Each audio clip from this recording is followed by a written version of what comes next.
Și că a crezut că i-a dat în genunchi. Păi cum ai crezut? Tu ai televizorul în față, unde pe Giulești un plasmă să vede penalti, dar acolo e televizor mic sau care... Cred că o să ajung la demență sau la Alzheimer în curând. Deci trebuie să fac 100%, trebuie să fac ceva, vorbesc cu nevastă mea. Nu, așa e greu tare să mă joc fotbal. Sesiune fantastică, promovăm tragicomedia, Gecele Barbării. În 2025, de băieți, când iei haine de la băieți, nu mai există băieți. Pentru că dacă dai vreo spargere, cum au dat aia la Coifu Dacic, te caută poliția, îți dai seama. Băieți... Un lucru, ok, ești arbitru. Poți să greșești, poți să nu greșești.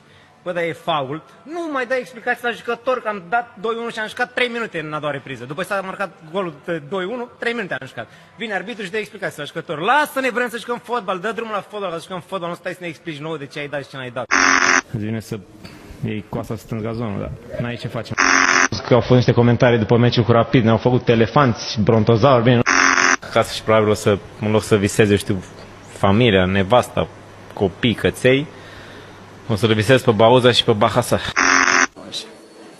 Doamne ferește, păi că aici Steaua, am luat o razna să-mi bag piciorul, dacă nu, hați aici cu gura ta. Dacă eram copil nu mă țineam cu Steaua, dacă asta e Steaua, Doamne, Maica Domnului.